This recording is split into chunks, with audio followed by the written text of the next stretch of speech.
ঝিনাইদহের মহেশপুর উপজেলার বাঁশবাড়িয়া গ্রামের বাসিন্দা বিএনপি কর্মী নিজাম উদ্দিন।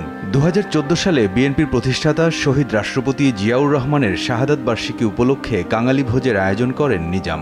অনুষ্ঠানটি আওয়ামী লীগের নেতাকর্মীদের হামলায় পণ্ড হয়ে যায়। হামলাকারীরা রান্না করা খিচুড়ি নষ্ট করে ফেলে দেয়। এরপর নিজাম প্রতিজ্ঞা করেন বিএনপি আবারও ক্ষমতায় না আসা পর্যন্ত তিনি ভাত খাবেন না।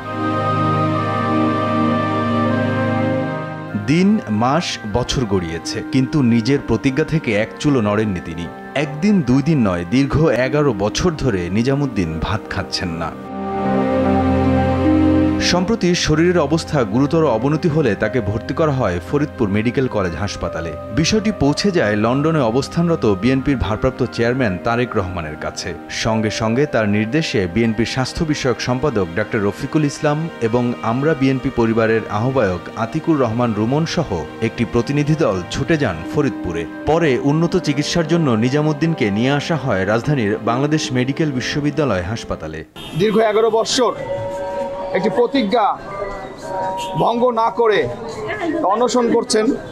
এটা একটি প্রতিজ্ঞা অনশন বলবো আমরা।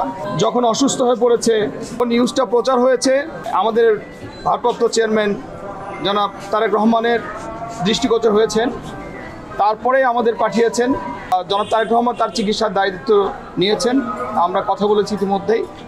ওনার চিকিৎসার দায়িত্ব ওনার, এবং যত খরচ হয় এবং ইয়ে হয় সব উনি দেখবেন। চিকিৎসকরা জানান, দীর্ঘ 11 বছর ভাত না খাওয়ার কারণে শরীরের ভেতরকার অবস্থা ভেঙে পড়েছে তার।